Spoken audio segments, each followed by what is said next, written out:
তুই এখানে, আমি চললাম। এই বলে টুনির মেয়ে ছাগলছানাটিকে সেই বাঘের ডেরার সামনে বেঁধে রেখে চলে যায়। আর ছাগলছানাটি সেখানে খুব কান্নাকাটি করতে থাকে।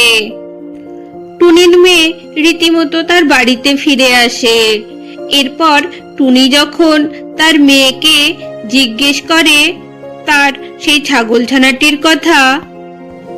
কিরে মা, ওই টুসু কোথায় রে?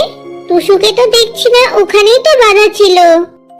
আমি কি করে বলবো বলো মা, আমি তো টিউশনি পড়তে গেছিলাম, এসে দেখছি ওই ছাগল ছানাটা নেই। টুসু টুসু কোথায় রে তুই? টুসু কোথায় গেলি তুই বাবা? টুসু। টুনি হন্যে হয়ে সেই ছাগলছানাটিকে খুঁজে বেড়ায়, কিন্তু কোথাও খুঁজে পায় না।